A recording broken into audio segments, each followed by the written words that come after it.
My name is Rebecca Thornfield.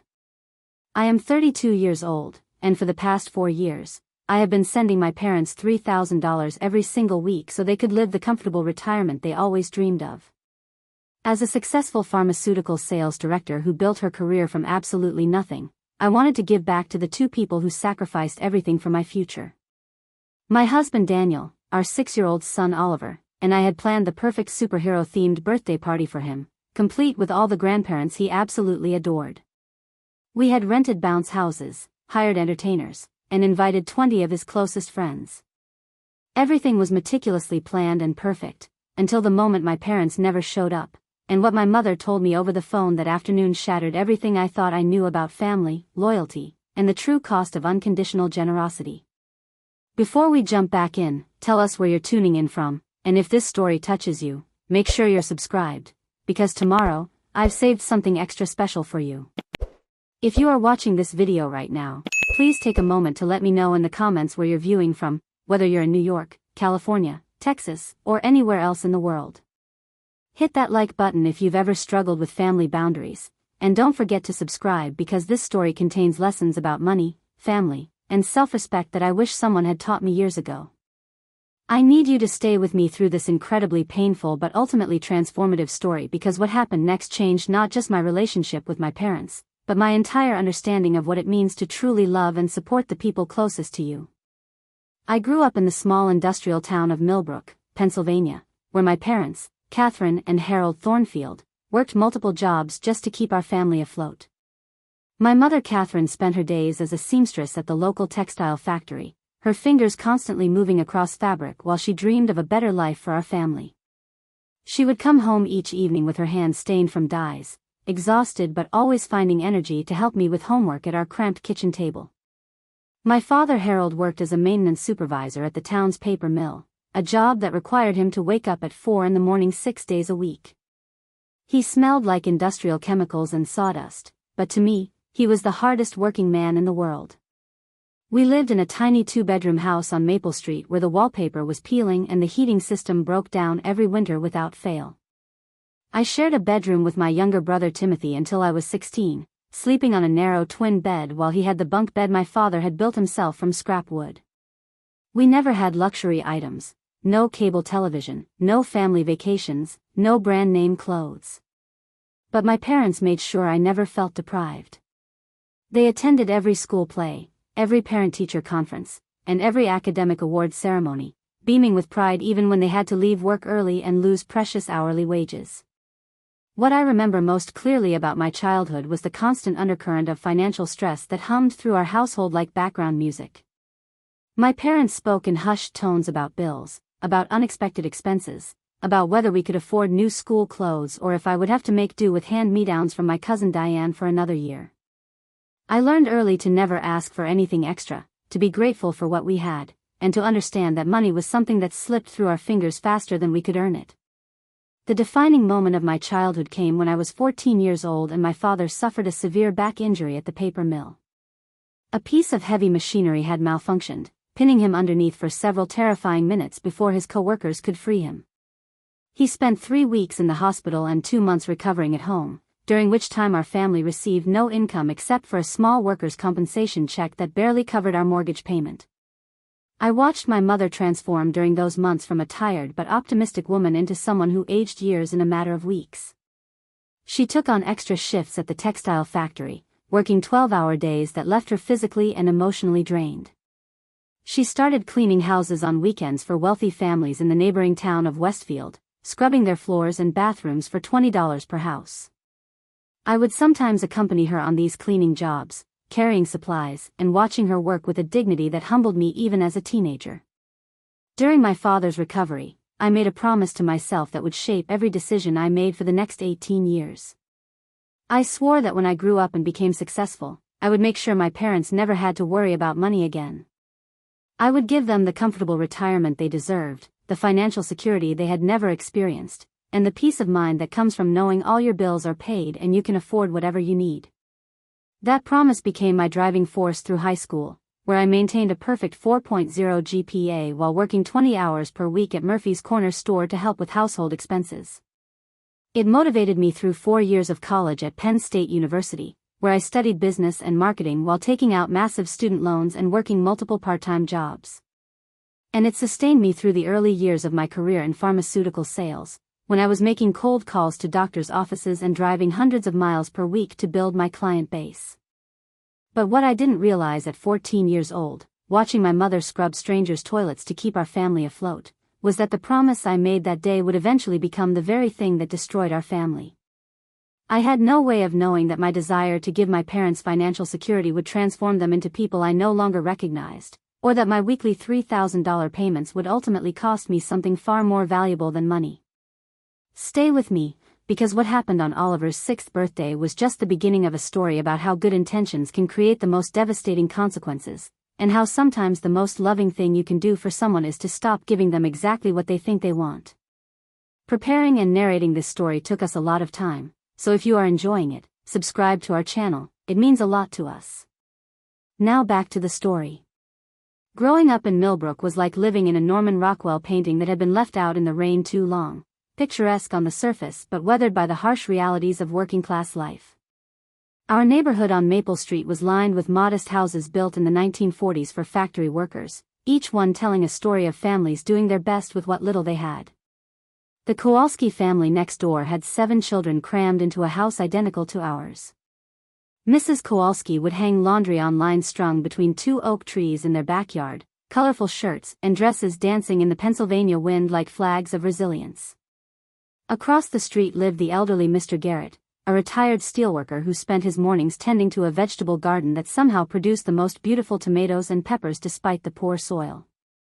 He would often share his harvest with our family, appearing at our back door with a brown paper bag full of fresh vegetables and a shy smile.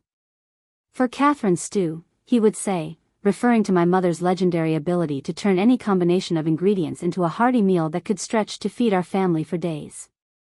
Our daily routine was as predictable as clockwork, governed by the factory whistles that marked the beginning and end of each shift. My father would leave the house at 4:30 every morning, his metal lunchbox packed with sandwiches my mother had prepared the night before. She would be up by 5 a.m. to get ready for her own job at Millbrook Textiles, where she operated industrial sewing machines in a building that had no air conditioning in summer and barely adequate heating in winter. I would wake up to the sound of my mother moving quietly through the kitchen, trying not to disturb my brother Timothy and me as she prepared for another long day. She had this remarkable ability to make our cramped house feel warm and welcoming despite its obvious limitations. She would leave little notes in my lunchbox, "Have a wonderful day, sweetheart," or "Remember how proud we are of you," written on scraps of paper in her careful handwriting. Timothy was 3 years younger than me, a boy with an infectious laugh and an uncanny ability to find joy in the simplest things. While I was serious and studious, always thinking about the future and our family's financial struggles, Timothy lived completely in the moment. He could spend hours building elaborate cities out of cardboard boxes, or creating adventure stories with action figures he had found at garage sales. He had our father's easygoing nature and our mother's optimistic spirit, seemingly untouched by the financial stress that kept me awake at night. Our parents had a relationship that, despite their struggles, was built on genuine love and mutual respect. I would often find them at the kitchen table after Timothy and I had gone to bed, sharing a cup of coffee and talking quietly about their day. My father would reach across the table to hold my mother's hand while they discussed everything from neighborhood gossip to their dreams for our family's future. They never raised their voices at each other, never blamed one another for our circumstances, and somehow maintained their sense of humor even during the most difficult times. Sunday mornings were sacred in our household. We would all attend services at St. Mark's Lutheran Church, where my mother sang in the choir with a voice that could make the rafters ring.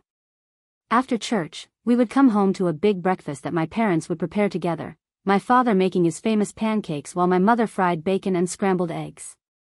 These Sunday mornings were when our house felt most like a real home, filled with laughter and the smell of coffee and the sound of Timothy practicing piano on the old upright my parents had bought secondhand from the church. My parents' dreams were humble but heartfelt. My mother often talked about wanting to travel to Ireland, where her grandmother had been born, just once before she died. She had a small photo of the cliffs of Moher taped to our refrigerator, and she would sometimes stare at it while washing dishes, a wistful expression on her face. My father dreamed of owning a small fishing boat that he could take out on Lake Millbrook on weekends, something he could work on with his hands and use to teach Timothy and me about patience and the satisfaction of honest labor. They both shared the dream of seeing their children succeed in ways they never could. Education was their religion, and academic achievement was their highest value. They would sacrifice anything, new clothes for themselves, repairs to our aging car, even meals, to make sure Timothy and I had everything we needed for school. When I needed a graphing calculator for advanced mathematics class, my parents somehow found the $89 to buy it, even though I later learned they had skipped several dinners that week to afford it.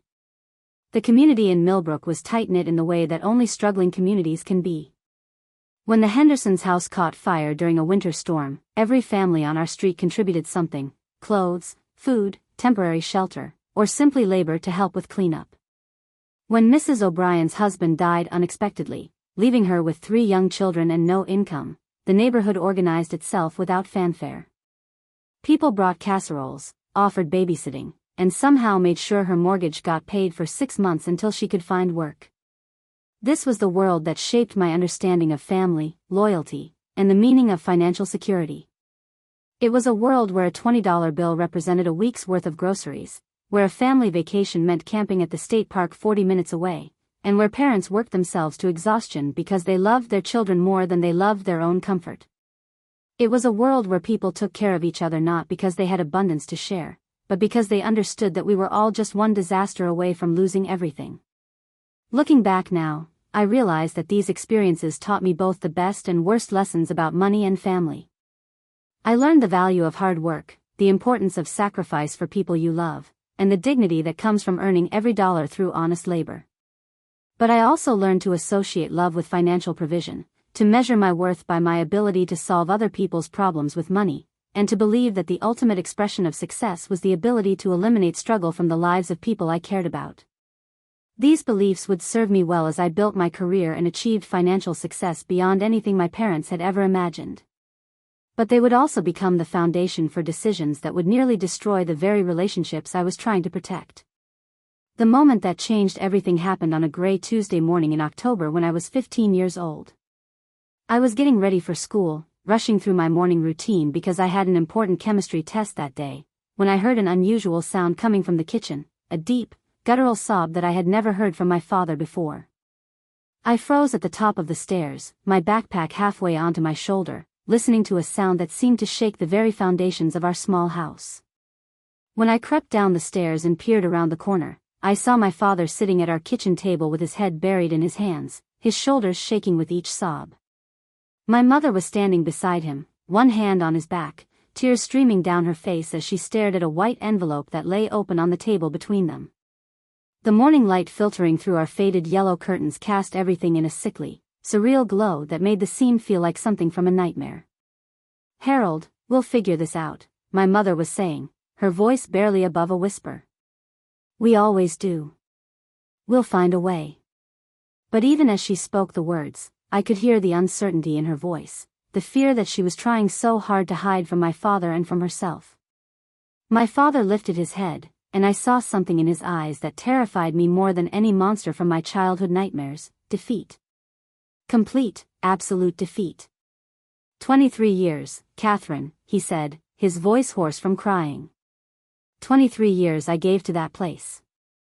I started there when Rebecca was just a baby. I worked every overtime shift they offered, never called in sick unless I was literally unconscious, never complained about the conditions or the pay. And they're shutting down the entire operation. Moving everything to Mexico where they can pay workers $2 an hour. The envelope on the table contained his termination notice. Millbrook Paper Mill, the largest employer in our town and the place where nearly half of our neighbors worked, was closing permanently in 30 days. Not laying people off temporarily, not reducing shifts, closing forever. My father, along with 847 other workers, would be unemployed by Thanksgiving. I should have announced my presence, should have come into the kitchen and let my parents know I was there, but something kept me frozen in the doorway, watching this moment that I somehow understood would divide my life into before and after. This was the moment when I truly understood that the adults who were supposed to protect me and provide for me were just as vulnerable and frightened as I was. Over the following days, the reality of our situation began to sink in. My father had been making $18.50 per hour at the mill, not a fortune, but enough to cover our mortgage, utilities, groceries, and the occasional small luxury. His unemployment benefits would amount to roughly 60% of his regular salary, and they would only last for 6 months. After that, we would be entirely dependent on my mother's income from the textile factory, which was barely enough to cover our mortgage payment alone. The change in our household was immediate and devastating. The easy laughter that had filled our dinner conversations disappeared, replaced by tense discussions about which bills could be delayed and which expenses could be eliminated. My parents began speaking in a code I quickly learned to decipher. "We'll see" meant no, "maybe next month" meant probably never, and "we need to be careful right now" meant we were in serious trouble. My father aged 10 years in the span of 2 weeks. He would sit at the kitchen table every morning with the newspaper spread in front of him, circling job advertisements with a red pen that seemed to mock him with each mark. Manufacturing jobs in our area were disappearing faster than he could apply for them, and the few positions that remained paid half what he had been earning at the mill. He applied for work at construction companies, landscaping services, even the local grocery store, but competition was fierce because so many other mill workers were looking for the same opportunities. Timothy, at 12 years old, didn't fully understand what was happening, but he sensed the tension that had settled over our house like a heavy blanket. He stopped asking for things he wanted, stopped talking about his friends' new video games or the school field trip that required a $20 fee. He became quieter, more withdrawn, spending hours in our shared bedroom reading library books or drawing pictures that he would show to no one. My mother tried to shield us from the worst of their financial fears, but I was old enough to understand the math. I knew how much our mortgage payment was because I had overheard my parents discussing it countless times. I knew the cost of utilities, groceries, car insurance, and all the other expenses that make up a family's monthly budget. I also knew that my mother's income alone would not be enough to cover even our most basic needs. 3 weeks after my father lost his job, I made a decision that would set the course for everything that followed. I walked into Murphy's Corner store after school and asked Mrs. Murphy if she needed any help. She was a kind woman in her 60s who had known our family for years, and when I explained our situation, her eyes filled with compassion. "I can't pay much, sweetheart," she said, wringing her hands in her apron. "Maybe $6 an hour for 15 hours a week. Stocking shelves, helping customers, cleaning up. It's not glamorous work." $6 an hour for 15 hours a week meant $90 every week, not a fortune, but enough to buy groceries for our family. I took the job immediately, and that afternoon I walked home with a sense of purpose I had never experienced before. For the first time in my life, I would be contributing to our family's survival in a meaningful way. When I told my parents about the job, my mother began crying again, but these were different tears than the ones I had witnessed that terrible Tuesday morning. These were tears of pride mixed with heartbreak, pride that her daughter was mature enough to help during a crisis, but heartbreak that her 15-year-old child felt responsible for the family's financial stability.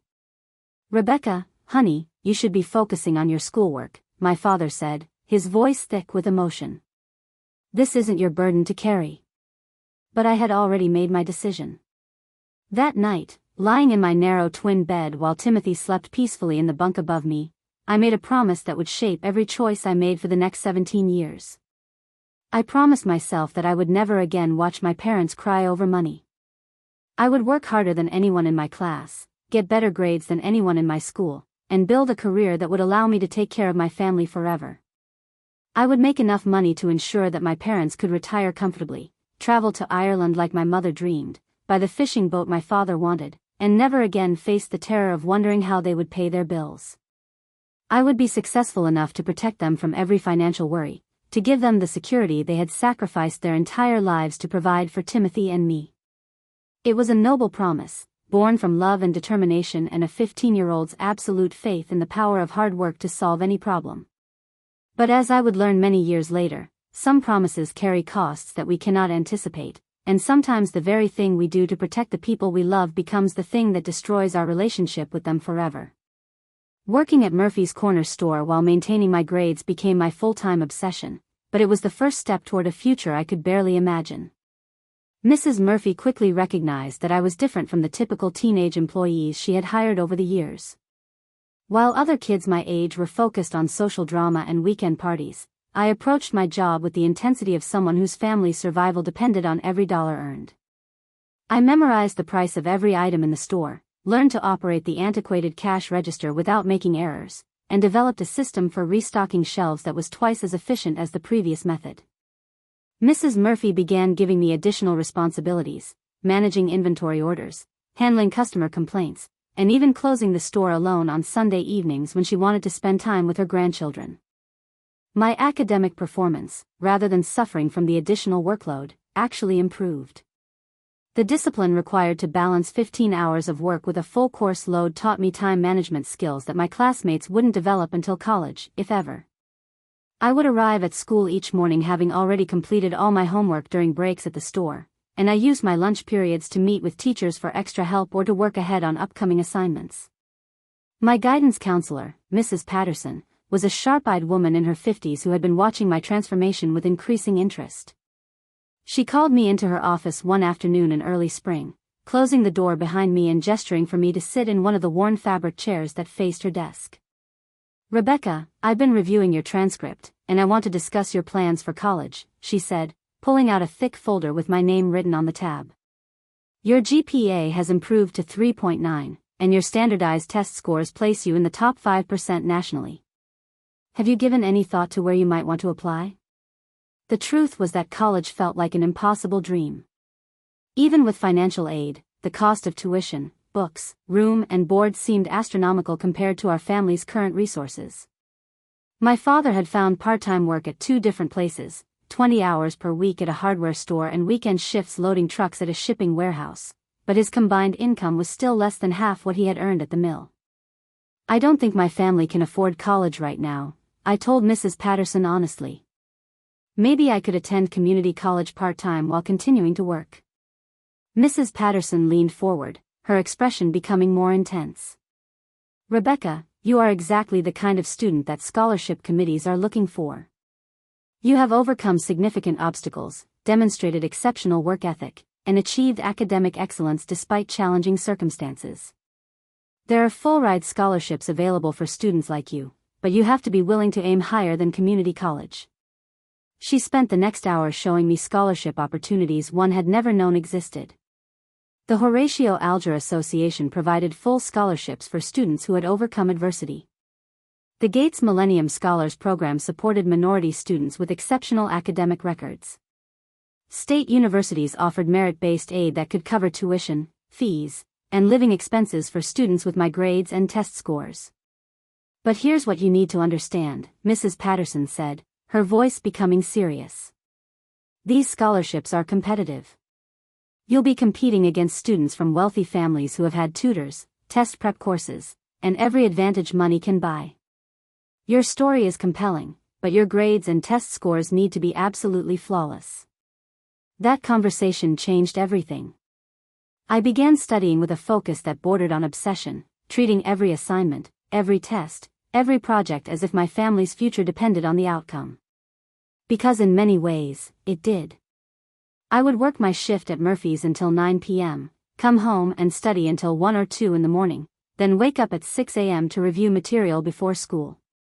My social life became virtually non-existent, but I didn't care. While my classmates were dating, going to football games, and spending weekends at the mall, I was building the foundation for a future that would lift my entire family out of financial uncertainty. I declined invitations to parties, ignored the gossip that filled the hallways between classes, and focused entirely on the goal that had become my obsession. The summer before my senior year, Mrs. Patterson helped me apply for a prestigious summer program at Riverside University, a private college about 2 hours from Millbrook. The program was designed for high-achieving students from low-income families, providing them with college-level coursework and intensive preparation for the scholarship application process. Living on a college campus, even for just 6 weeks, was like stepping into a different world. The dormitory where I stayed was newer and more comfortable than any building I had ever lived in. The dining hall offered more food choices in a single meal than my family typically had in our entire refrigerator. The library contained more books than I had seen in my entire life, spread across 4 floors of quiet study spaces and computer terminals. My roommate was a girl named Ashley from Philadelphia whose family situation was similar to mine: working-class parents, limited resources, but exceptional academic ability and fierce determination to change her circumstances through education. We would stay up late into the night, sharing our dreams and fears, discussing our family's sacrifices and our own ambitious plans for the future. The coursework was more challenging than anything I had experienced in high school. I took classes in advanced mathematics, scientific research methods, and business fundamentals. The professors treated us like adults, expecting us to manage our own schedules, complete assignments without constant reminders, and participate in sophisticated discussions about complex topics. But it was the scholarship preparation workshops that truly opened my eyes to what was possible. I learned about universities I had never heard of, career paths I had never considered, and opportunities that seemed almost too good to be true. Students who received full scholarships to top universities could graduate debt-free and step directly into high-paying careers that would allow them to support their families while building their own financial security. During one particularly memorable workshop, a guest speaker named Dr. Amanda Foster addressed our group. She was a pharmaceutical executive who had grown up in poverty in rural Mississippi, earned a full scholarship to Vanderbilt University, and built a career that had made her a millionaire by age 35. The most important thing you need to understand, she told us, is that your background is not a limitation, it's your greatest asset. You have developed resilience, work ethic, and perspective that privileged students simply cannot match. Companies want to hire people who understand struggle, who won't quit when things get difficult, who remember where they came from and stay motivated to succeed. Her words resonated with me in a way that changed how I thought about my future. I had always viewed my family's financial struggles as something to overcome and leave behind. But Dr. Foster helped me understand that my experiences had given me qualities that would actually advantage me in building a successful career. When the summer program ended and I returned to Millbrook for my senior year, I felt like a completely different person.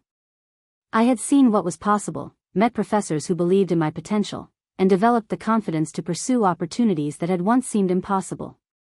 My senior year became a carefully orchestrated campaign to secure the scholarships that would make college possible. I applied to 12 universities, completed applications for over 30 different scholarship programs, and wrote essays that told the story of my family's struggles and my determination to succeed. Every evening after work, I would sit at our kitchen table with my laptop, crafting personal statements and scholarship essays while my parents quietly encouraged me from across the room. The waiting period between submitting applications and receiving responses was excruciating. Every day I would check our mailbox with a combination of hope and terror, knowing that the contents of those envelopes would determine whether I could pursue my dreams or whether I would need to find a different path forward. When the acceptance letters and scholarship notifications finally began arriving in March, the response was beyond anything I had dared to hope.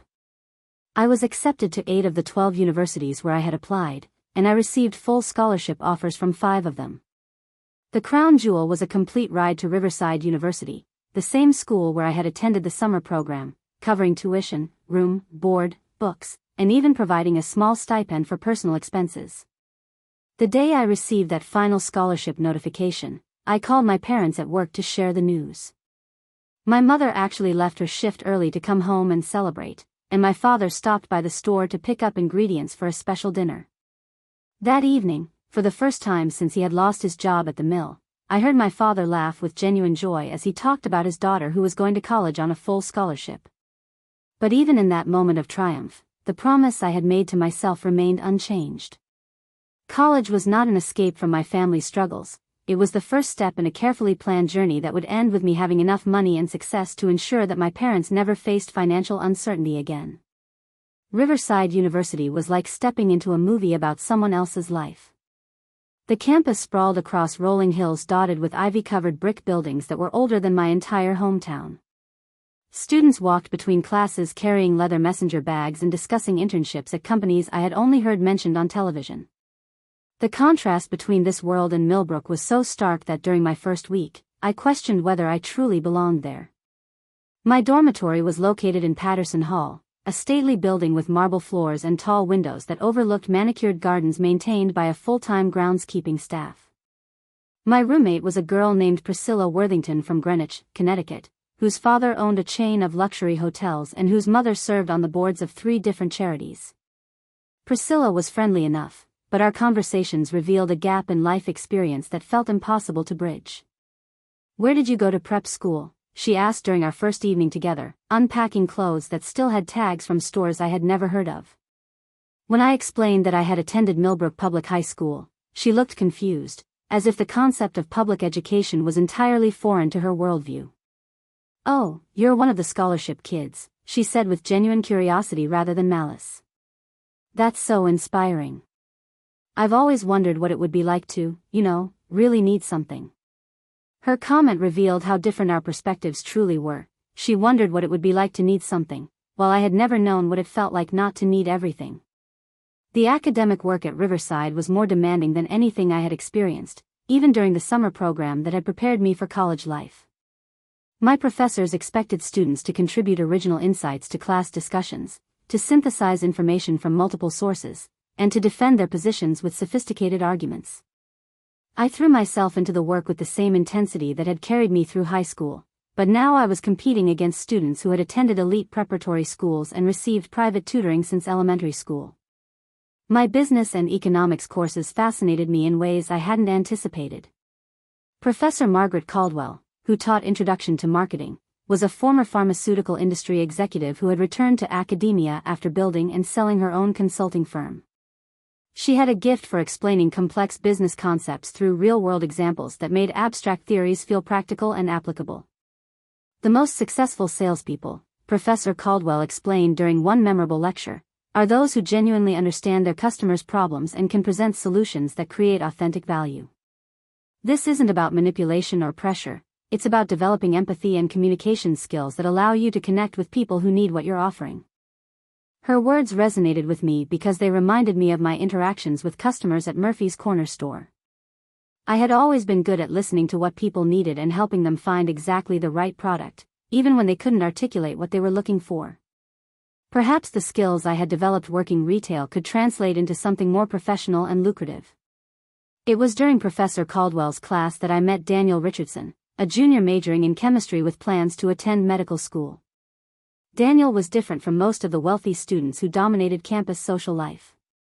His father was a high school science teacher in Burlington, Vermont, and his mother worked as a nurse at the local hospital. Like me, he was at Riverside on academic scholarships, and he understood the pressure of representing not just himself but his entire family's investment in his education. Daniel had warm brown eyes behind wire-rimmed glasses and a quiet confidence that drew me to him immediately. He was brilliant, easily the smartest person in any room, but he wore his intelligence lightly, never making others feel inferior or excluded from conversations. When he discovered that I was struggling with the chemistry requirement for my business degree, he offered to tutor me without any expectation of compensation or personal benefit. Our study sessions in the library's quiet floors gradually evolved into something deeper than academic collaboration. Daniel would bring coffee and pastries from the campus cafe, and we would spend hours not just reviewing molecular structures and chemical equations, but talking about our families, our dreams, and our shared understanding of what it meant to carry the hopes of people who had sacrificed everything for our opportunities. "Sometimes I feel like I'm living 2 different lives," Daniel confided one evening as we sat in the library's reading room, surrounded by stacks of textbooks and scattered notes. "There's the life I'm building here, with all these opportunities and possibilities I never could have imagined growing up. And then there's the life back home, where my parents are still struggling to pay their mortgage and my little sister is wearing hand-me-down clothes because they spent everything they had helping me get here." His words perfectly captured the internal conflict I had been feeling since arriving at Riverside.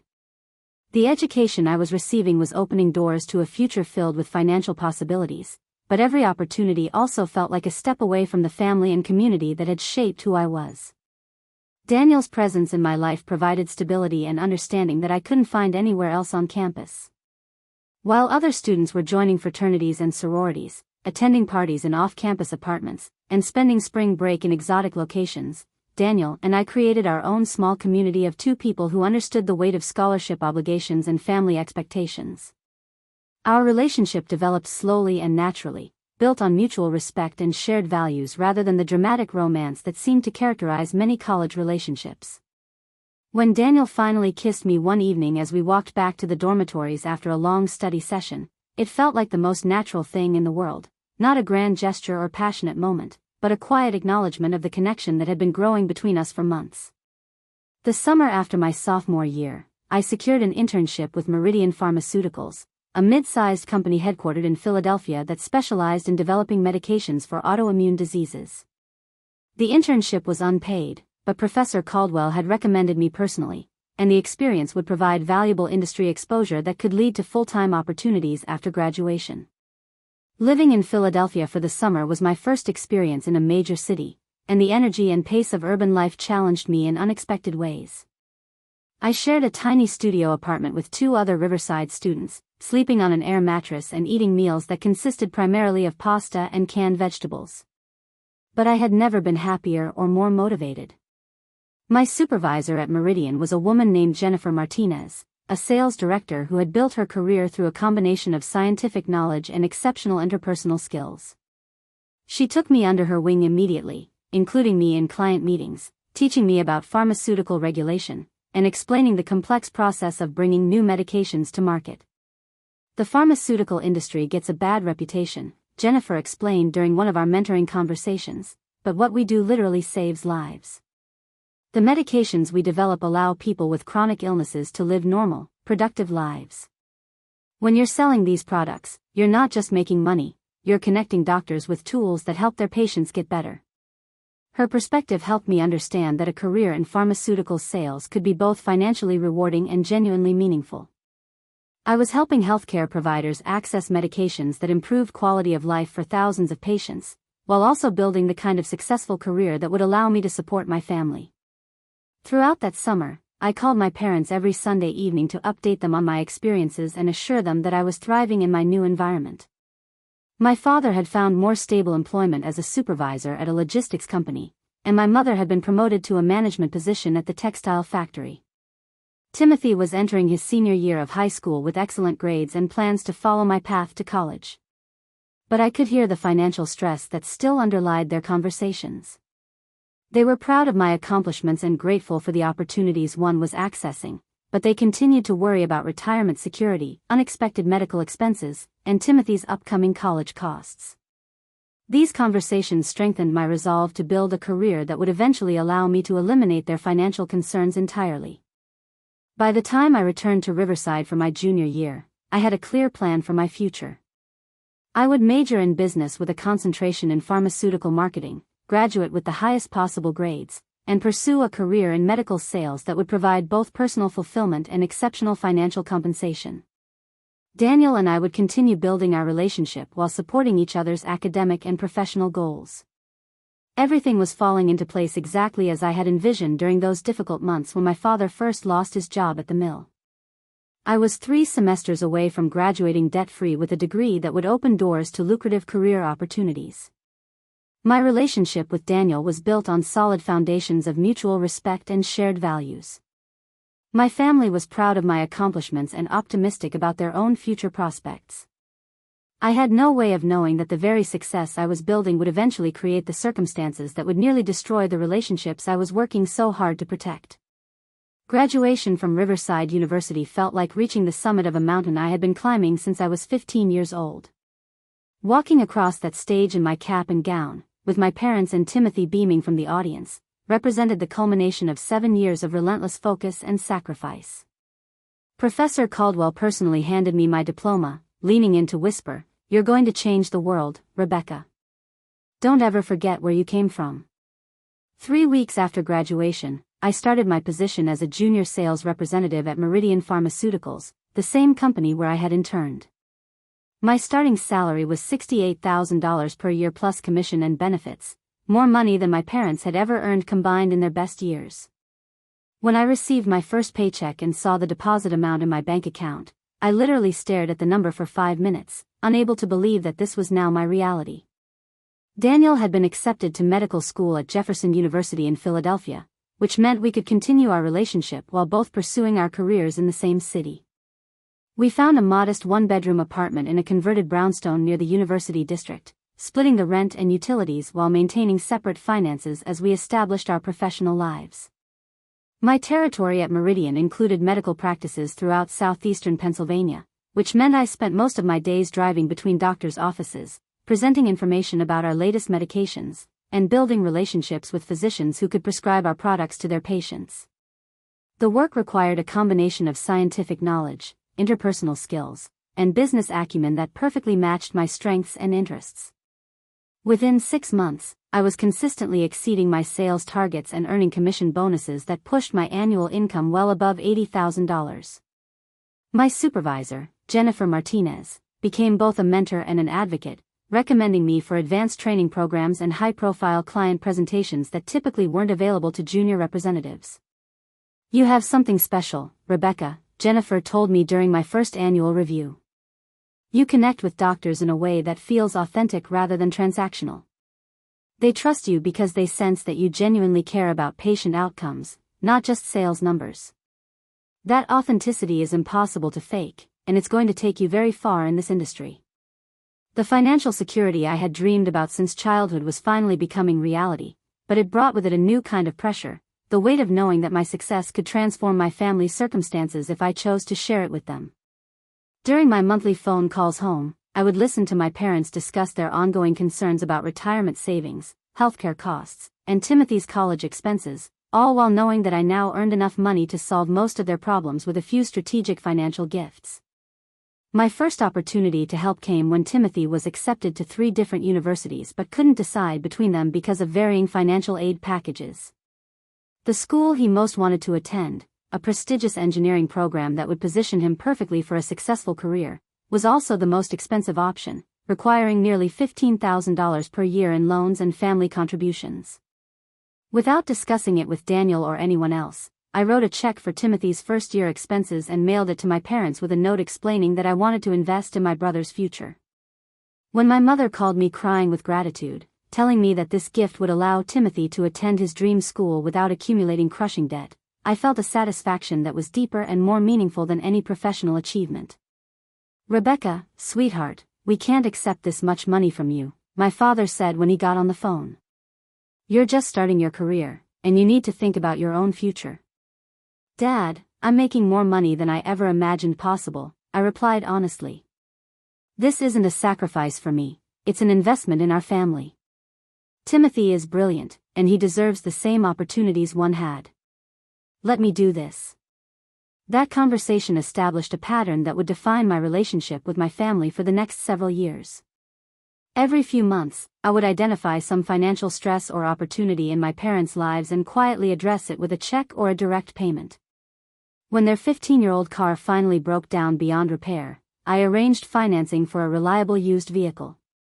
When my mother needed dental work that wasn't covered by her insurance, I sent money to cover the procedures. When they worried about falling behind on their mortgage payments during a slow period at my father's company, I made several months of payments directly to the bank. Each gift felt natural and appropriate, the logical result of my success and a way to honor the sacrifices my parents had made for my education. They always protested initially, insisting that I keep my money for my own future, but their relief and gratitude when they finally accepted my help reinforced my belief that this was the right thing to do. My career continued to accelerate beyond my most optimistic projections.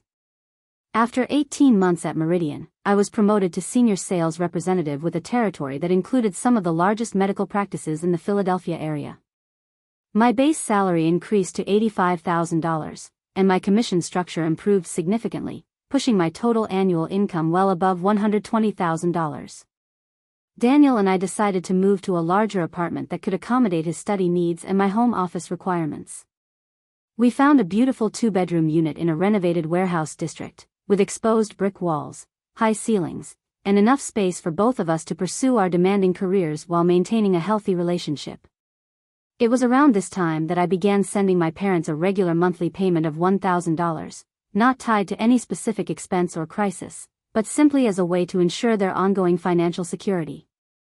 I presented it as a partial repayment for all the money they had invested in my education and upbringing, a way to honor their sacrifices while they were still young enough to enjoy the benefits. "Think of it as your retirement contribution," I explained during a phone conversation with my mother. "You spent 22 years investing in my future, and now it's my turn to invest in yours. I want you and Dad to be able to travel, to fix up the house, to enjoy life without constantly worrying about money. My parents' acceptance of this arrangement marked a turning point in our family dynamics. For the first time since my father had lost his job at the mill, they began making plans that extended beyond basic survival. They talked about taking a vacation to Ireland for their 30th wedding anniversary, about renovating their kitchen, about my father finally buying the small fishing boat he had dreamed about for decades. Watching my parents regain optimism and hope felt like the greatest achievement of my professional life. I was fulfilling the promise I had made to myself as a 15-year-old girl watching her father cry over a termination notice. My success was providing security and comfort for the two people who had sacrificed everything to give me opportunities they had never enjoyed themselves. Daniel was supportive of my financial assistance to my family, understanding both the emotional motivation and the practical logic behind my gifts. His own parents were more financially stable than mine had been, but he appreciated my desire to share my success with the people who had made it possible. "You're living the American dream, Rebecca," he said one evening as we reviewed our respective career progress and future plans. "You've lifted yourself and your entire family to a completely different socioeconomic level through education and hard work. That's exactly what the system is supposed to reward." After 2 years at Meridian, I was recruited by Lexington Pharmaceuticals, a larger company that offered me a position as regional sales manager with a starting salary of $110,000 plus performance bonuses that could easily push my total compensation above $180,000 annually.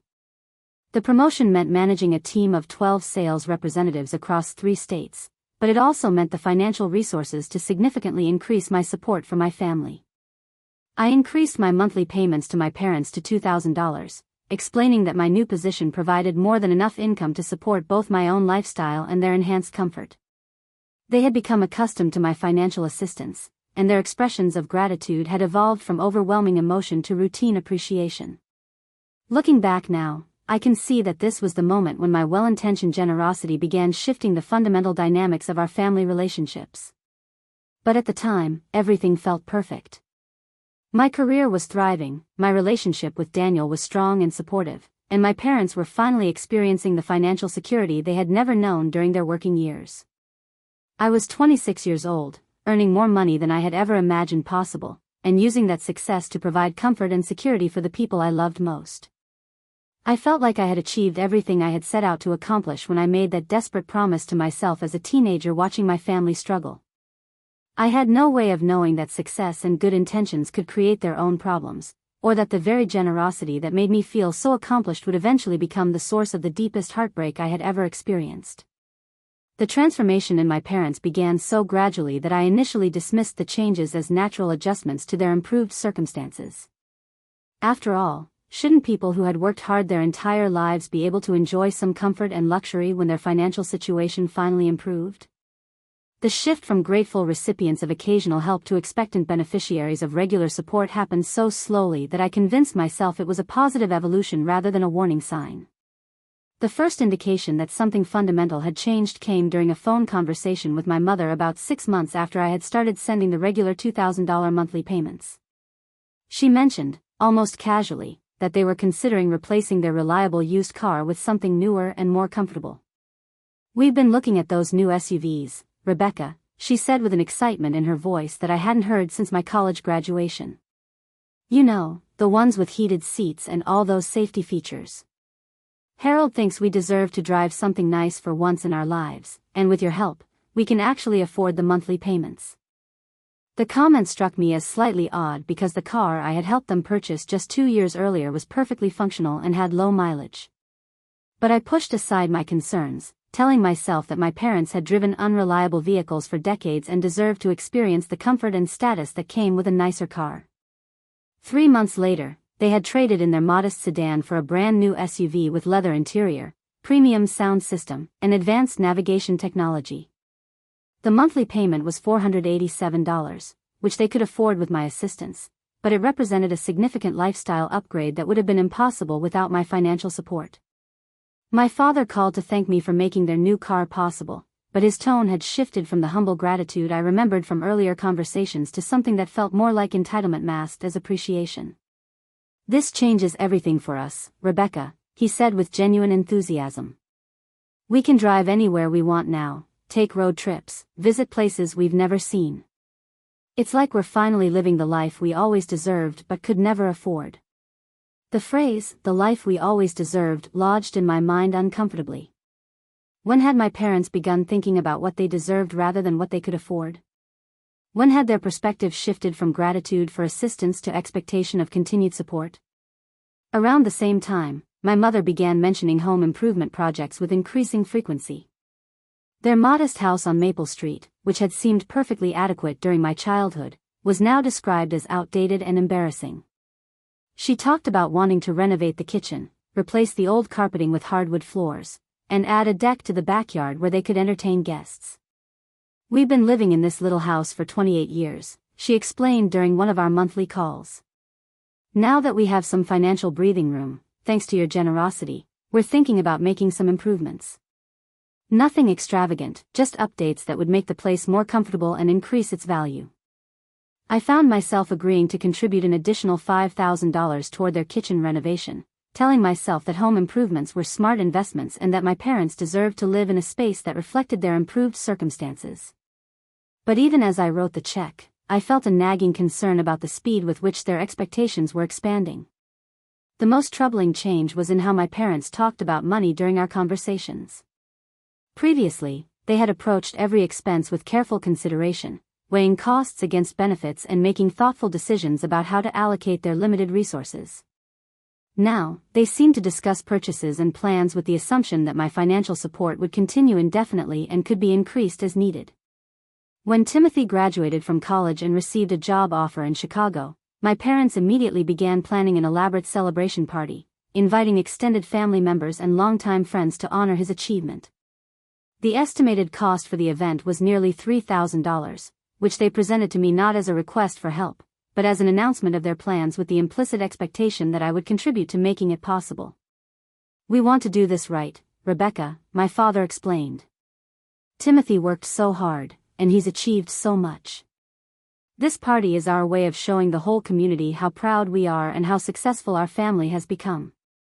I sent the money for Timothy's party, but I began to realize that my financial assistance had created expectations that went far beyond basic security and comfort.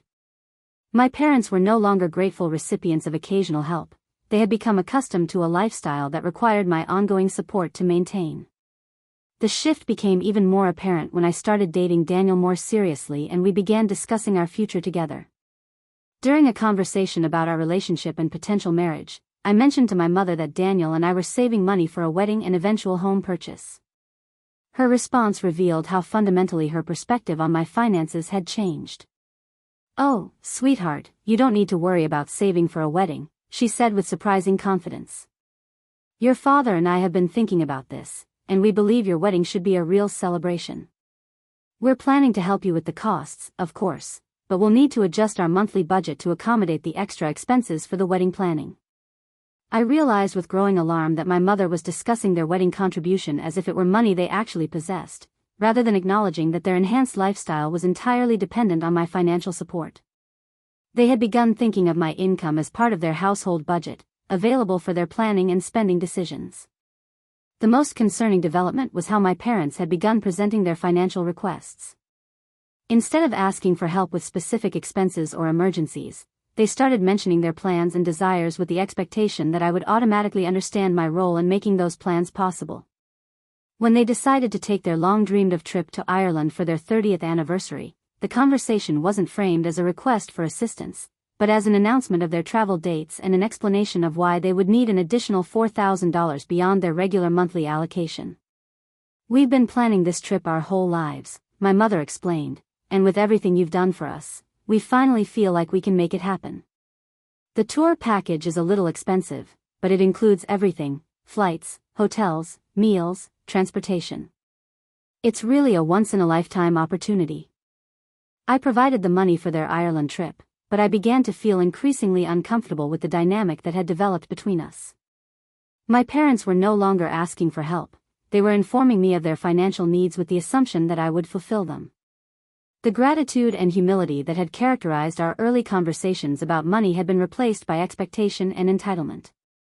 The most troubling aspect of this evolution was how it had changed the way my parents viewed their own accomplishments and circumstances. During my childhood, they had taken pride in their self-sufficiency, their ability to provide for their family through hard work and careful financial management. Now, they talked about their improved lifestyle as if it were the natural result of their own success rather than acknowledging that it was made possible by my financial support.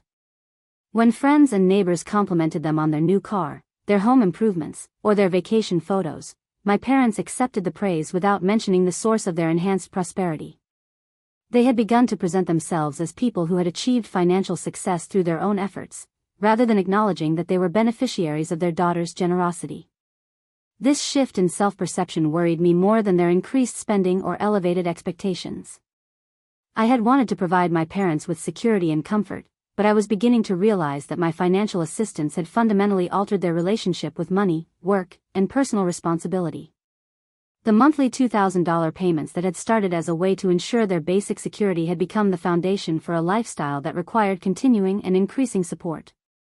My parents had not just become accustomed to my assistance, they had restructured their entire approach to financial planning around the assumption that my income was available for their use. I found myself in an impossible position. Reducing or eliminating my financial support would force my parents to dramatically adjust their lifestyle and abandon plans they had already made. But continuing the payments meant enabling a dynamic that was transforming my loving, hardworking parents into people I was beginning not to recognize. The promise I had made to myself as a 15-year-old, to ensure that my parents never again faced financial uncertainty, was being fulfilled in ways I had never anticipated. But the cost of that promise was becoming clearer with each conversation, each request, each assumption that my success existed primarily to fund their comfort. I was beginning to understand that good intentions and unlimited generosity could create problems just as serious as the financial struggles I had worked so hard to eliminate. The breaking point came on what should have been one of the happiest days of my life, my son Oliver's 6th birthday party. Daniel and I had been married for 3 years, and Oliver was the light of our world, a bright, energetic boy who loved superheroes and had been talking about his birthday party for months. We had planned an elaborate celebration at our home in the suburbs of Philadelphia, complete with a bounce house, superhero decorations, and entertainment that would make the day magical for Oliver and his 20 closest friends. By this time, my financial support to my parents had escalated to $3,000 per week, a staggering $156,000 per year that represented nearly half of my annual income as a senior regional director at Lexington Pharmaceuticals. What had started as modest assistance had grown into a substantial financial commitment that required careful budgeting on my part, but I had convinced myself that my parents' happiness and security were worth any personal sacrifice. My parents had been talking about Oliver's party for weeks, expressing excitement about seeing their grandson celebrate with his friends and promising to arrive early to help with setup and decorations. They had become doting grandparents who spoiled Oliver with expensive toys and clothes, funded by the generous lifestyle my weekly payments had made possible. Oliver adored them, calling them every Sunday evening to tell them about school, his friends, and whatever superhero adventure was currently capturing his imagination. The party was scheduled to start at 2 p.m. on Saturday afternoon. I had spent the entire morning decorating our backyard, setting up tables, arranging food stations, and coordinating with the entertainment company that would provide face painting and superhero training activities for the children. Daniel was handling the technical setup for music and games while Oliver bounced around the house in his Spider-Man costume, barely able to contain his excitement. At 1:30 p.m., 30 minutes before the party was scheduled to begin, I called my parents to confirm their arrival time and see if they needed directions to our new house, which they had visited only once since we had moved there 6 months earlier. My mother answered the phone, and immediately I could hear something wrong in her voice, a forced cheerfulness that didn't match her usual enthusiasm when discussing Oliver. "Oh, Rebecca, sweetheart," she said, and I could hear background noise that sounded like slot machines and casino music. "I'm so sorry, but we're not going to be able to make it to Oliver's party today." The words hit me like a physical blow. "What do you mean you can't make it?" "Mom, this is Oliver's birthday party. He's been talking about you and Dad coming for weeks." "Where are you?" "Well, we're at the Riverside Casino Resort," she said, her voice becoming defensive. "Harold and I decided to take a little weekend getaway. We've been working so hard lately, and we thought we deserved a break." The casino has this wonderful spa package, and they're running special promotions this weekend. I felt the world tilt around me as the implications of what she was saying sank in. Mom, you're at a casino instead of your grandson's 6th birthday party? Are you serious right now? Rebecca, don't take that tone with me, my mother snapped, her voice hardening in a way I had never heard before. We have every right to enjoy ourselves. We're not your servants just because you send us money. We can make our own decisions about how to spend our time.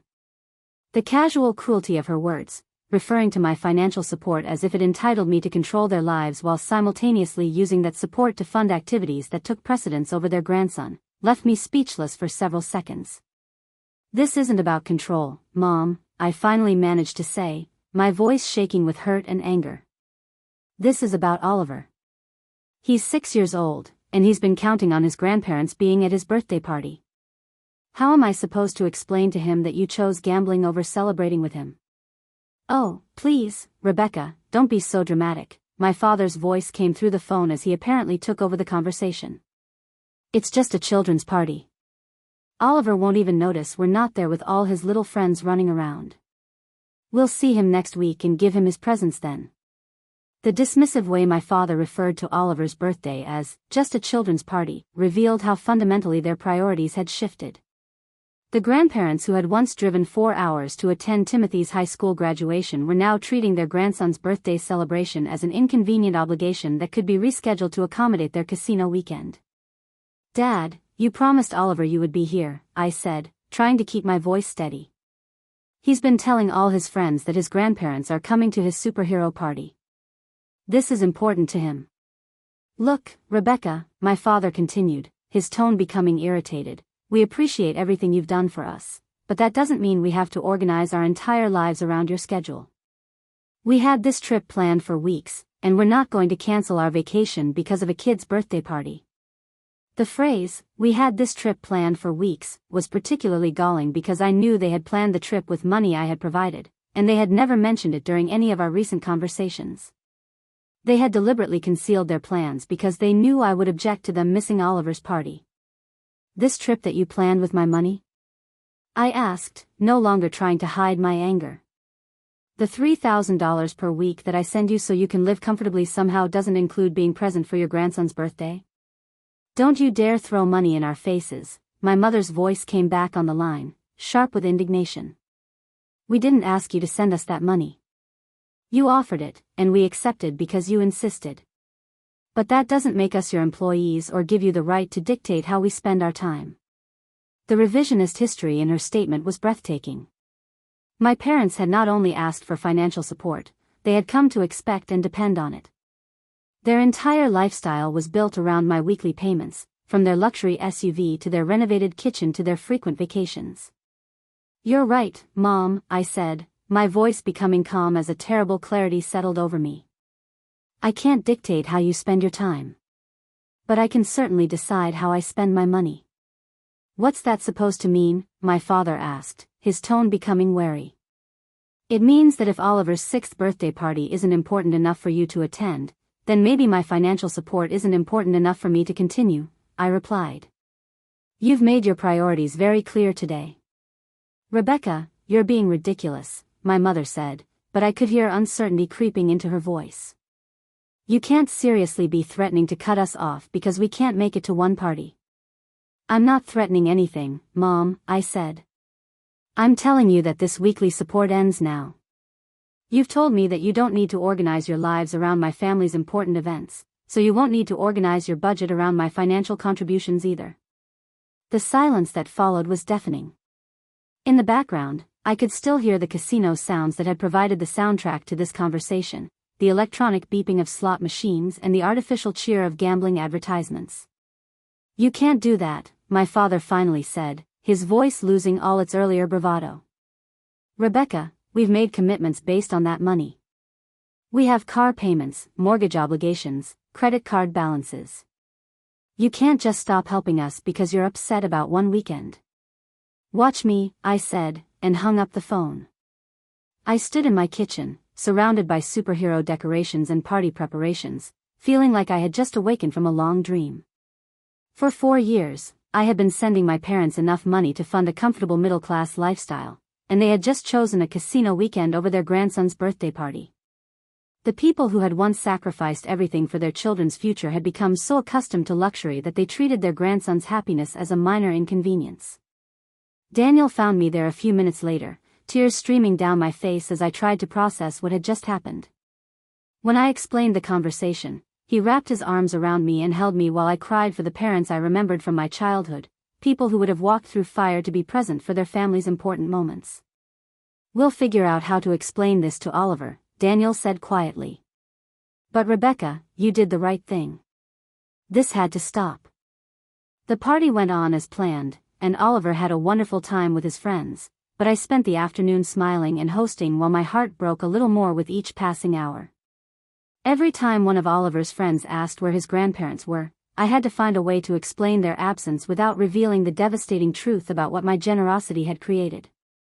That evening, after all the guests had gone home and Oliver had fallen asleep surrounded by his new toys, I sat in my living room and realized that my promise to ensure my parents never faced financial uncertainty had succeeded beyond my wildest dreams.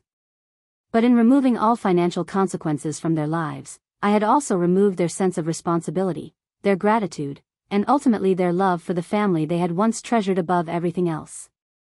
The phone calls from my parents started 2 hours after Oliver's party ended, but I didn't answer. I wasn't ready to hear their explanations, their justifications, or their promises to do better next time. I needed time to grieve for the relationship that had died that afternoon, and to figure out how to move forward with the knowledge that sometimes the most loving thing you can do is to stop giving people exactly what they think they want. The phone calls from my parents began 2 hours after Oliver's party ended and continued relentlessly for the next 3 days. My voicemail box filled with increasingly desperate messages that revealed the true extent of their financial dependence on my weekly payments. What started as angry justifications for missing the party quickly devolved into panic-stricken pleas as they realized I was serious about ending their financial support. The first few messages were defiant, with my father insisting that I was being unreasonable and vindictive over what he continued to characterize as a minor scheduling conflict. "Rebecca, this is ridiculous," his voice echoed through my phone speaker as I listened to the messages with Daniel beside me on our living room couch. "You're acting like we committed some terrible crime by taking a weekend trip. We're adults, and we deserve to enjoy ourselves after working hard our entire lives." But by the fourth message, recorded late Sunday evening, the tone had shifted dramatically. My mother's voice was shaky with barely controlled panic as she explained the financial reality they were suddenly facing. "Sweetheart, please call us back. We need to talk about this situation. Your father and I have obligations, payments that are due this week. The car payment is $487, the credit card minimum is $340, and we have that home equity loan payment of $275. Without your help, we can't cover these expenses on our fixed income." The subsequent messages revealed the full scope of their financial commitments they had made assuming my weekly support would continue indefinitely. They had accumulated nearly $45,000 in credit card debt funding their enhanced lifestyle. The home equity loan they had taken out to finance their kitchen renovation and backyard deck had a remaining balance of $32,000. Their monthly expenses, including the luxury SUV payment, premium cable package, country club membership, and frequent dining out, exceeded their combined Social Security and pension income by more than $2,800 per month. Listening to these messages was like discovering that my parents had been living a complete financial fantasy, sustained entirely by my earnings. They had not simply used my support to achieve security and modest comfort, they had leveraged it to fund a lifestyle that was completely unsustainable without continuing assistance. By Tuesday, the messages had become increasingly frantic. My father's voice cracked with emotion as he described receiving calls from creditors and late payment notices in the mail. "Rebecca, honey, you're putting us in an impossible situation. We can't just turn off all these expenses overnight. The credit card companies are already calling about missed payments. If you don't help us, we could lose the house." The threat of losing their house should have motivated me to restore their financial support, but instead it crystallized my understanding of how completely my generosity had corrupted their financial judgment. The modest home on Maple Street that had housed our family comfortably for decades was now at risk because they had borrowed against its equity to fund luxury improvements they couldn't afford with their own income. Daniel was incredibly supportive during this difficult period, helping me resist the emotional manipulation embedded in my parents' increasingly desperate appeals. "They're not children, Rebecca," he reminded me during one particularly challenging evening when I was tempted to restore at least partial support. "They're adults who made conscious decisions about how to spend money they knew wasn't theirs. The consequences of those decisions are not your responsibility." On Thursday evening, my parents appeared at our front door unannounced, having driven 3 hours from Millbrook to Philadelphia to confront me in person. I watched through our window as they climbed out of their luxury SUV, the vehicle I had indirectly purchased through my financial support, and approached our house with determined expressions. When I opened the door, my mother immediately began crying, throwing her arms around me as if I were greeting her after a long absence rather than seeing her for the first time since she had chosen a casino weekend over Oliver's birthday party. "Rebecca, sweetheart, we've made a terrible mistake," she sobbed against my shoulder. "We should have been at Oliver's party. We know that now. But you can't punish us forever for one bad decision. We're your parents, and we need your help." My father stood behind her, his face showing a combination of desperation and wounded pride that I had never seen before. The confident, entitled tone from our phone conversation had been replaced by the humble desperation of someone who had finally grasped the reality of his financial situation.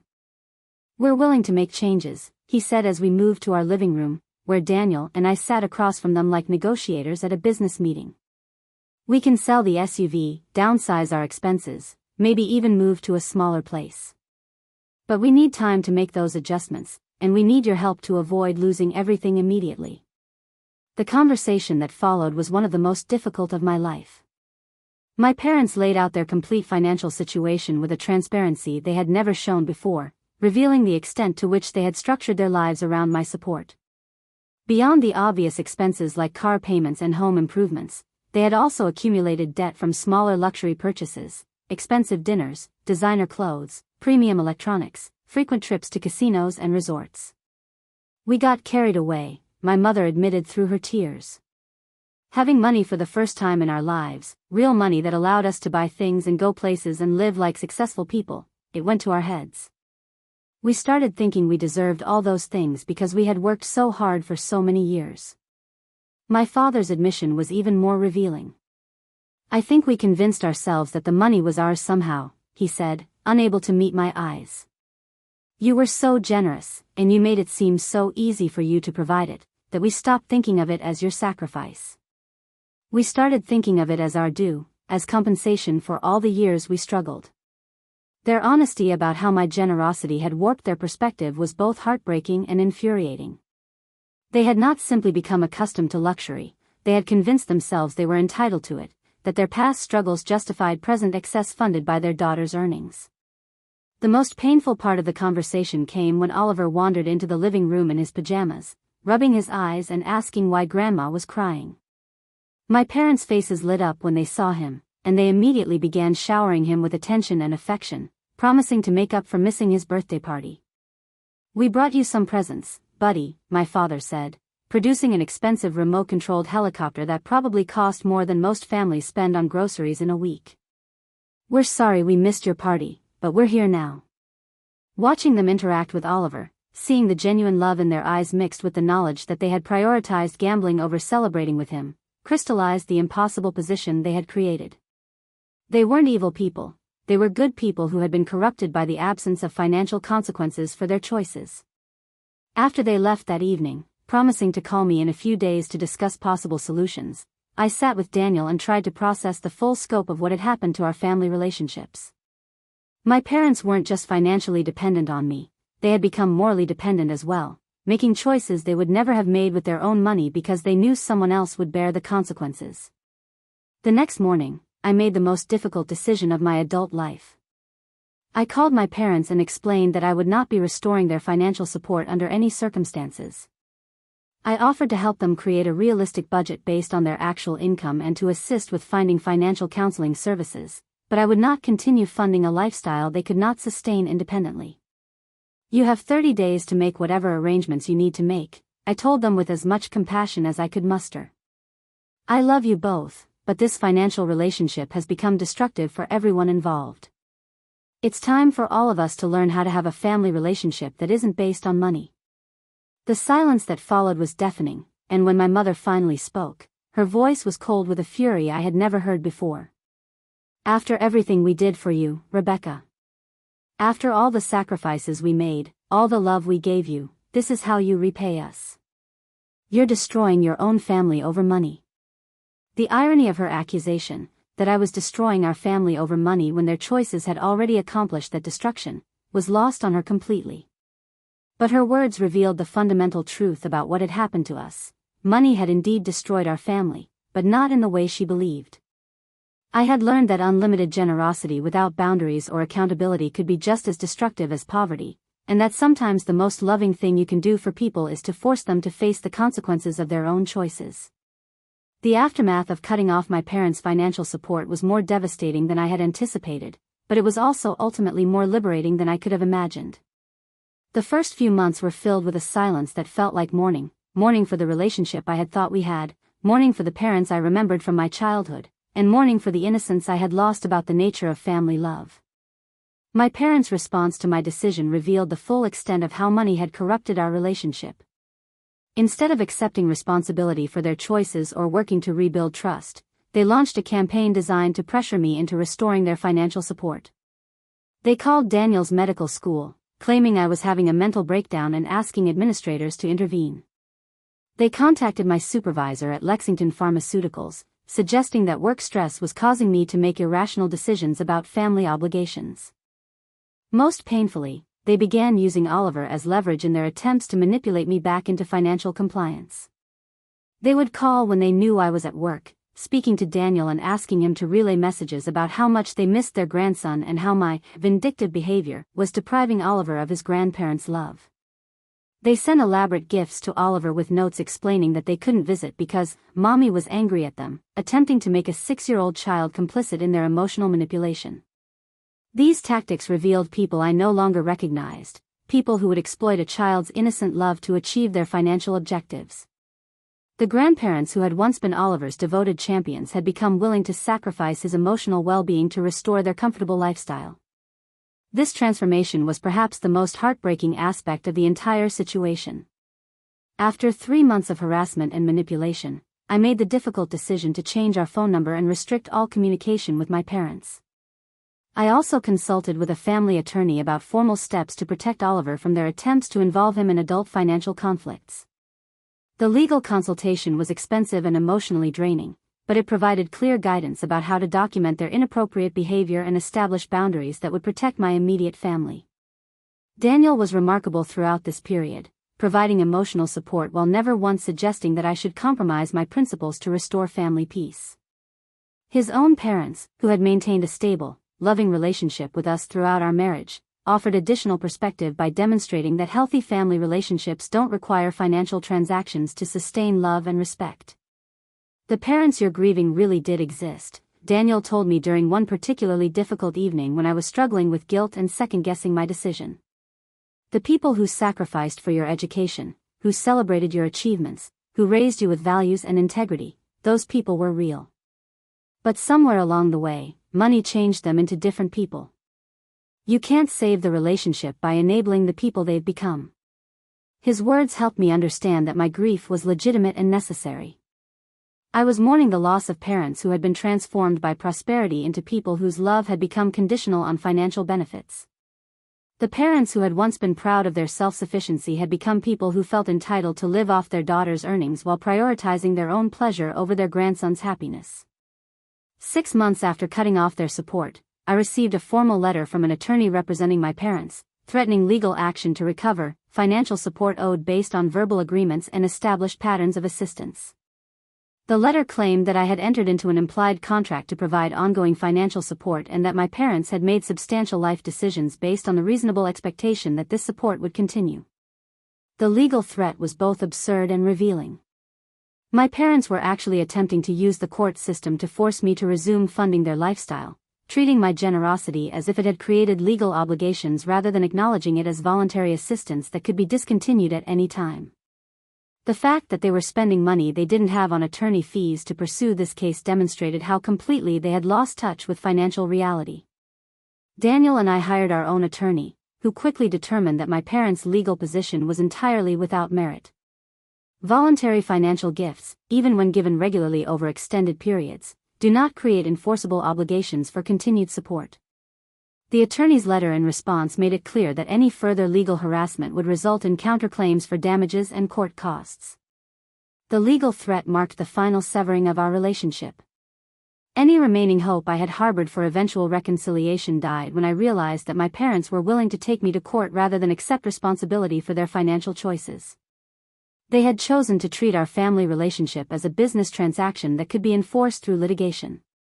A year after ending their support, I learned through mutual acquaintances in Millbrook that my parents had been forced to make dramatic lifestyle changes. They had sold their luxury SUV and purchased a modest used car. They had downsized from their renovated house to a small apartment, using the equity from the sale to pay off their accumulated debt. My father had returned to part-time work at age 67, taking a position at a local hardware store to supplement their Social Security income. These adjustments were exactly what they should have made years earlier, before their expenses had spiraled completely out of control. The fact that they were capable of living within their actual means once my financial support ended proved that their dependency had been a choice rather than a necessity. Most importantly, I learned that they had begun attending financial counseling sessions and were working to rebuild their relationship with Timothy, who had been appalled when he learned about their behavior surrounding Oliver's birthday party. Timothy had also been receiving financial assistance from me for graduate school expenses, but he immediately insisted on converting those gifts to formal loans with repayment schedules, recognizing that family money could corrupt relationships if not handled with clear boundaries. The most profound change, however, was in my own understanding of love, family, and the relationship between financial support and emotional connection. I had spent my entire adult life believing that the ultimate expression of love for my family was the elimination of their financial struggles. I had equated my worth as a daughter with my ability to provide material comfort for my parents.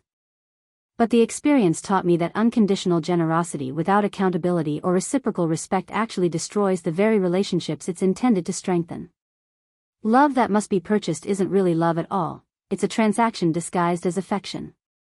My parents' willingness to sacrifice their relationship with Oliver for the sake of casino weekends revealed that their love had indeed become conditional on my continued financial support. Today, 3 years after cutting off their support, my relationship with Oliver has deepened in ways I never expected. He has learned that love within our family is based on presence, attention, and genuine care rather than expensive gifts or financial contributions. He understands that adults sometimes make choices that have consequences, and that protecting our immediate family sometimes requires difficult decisions about extended family relationships. Daniel and I have used the money that previously went to my parents to establish college savings accounts for Oliver, to pay off our mortgage early, and to build substantial emergency funds that provide genuine financial security. We've also increased our charitable giving to organizations that help families develop financial literacy and independence, recognizing that the most helpful assistance teaches people to solve their own problems rather than creating dependency. If you're watching this video because you found yourself in a similar situation, providing financial support to family members and watching relationships change in unexpected ways, I want you to know that setting boundaries around money and family isn't selfish or cruel. It's necessary for authentic relationships to survive and flourish. Sometimes the most loving thing you can do is to stop enabling destructive patterns, even when it breaks your heart to watch people you care about face the consequences of their choices. Money can reveal character in powerful ways, and those revelations, however painful, provide valuable information about the true nature of your relationships. Financial support should enhance relationships built on genuine love and respect, not replace them. When money becomes the foundation of family connection, everyone involved loses something essential about what it means to truly care for each other. Thank you for listening to my story. If it resonated with you, please share your own experiences in the comments. Have you ever had to make difficult decisions about financial support and family boundaries? How did you navigate the balance between helping people you love and protecting yourself from exploitation? Don't forget to like and subscribe if this story provided value or perspective you needed to hear. Share it with someone who might be struggling with similar family financial dynamics. We're all learning together how to love our families in healthy, sustainable ways that honor both generosity and personal responsibility. The most important lesson I've learned is that real love doesn't come with price tags, and the people who truly care about you will respect your boundaries even when those boundaries require them to face difficult truths about their own choices. Up next, you've got 2 more standout stories right on your screen. If this one hit the mark, you won't want to pass these up. Just click and check them out.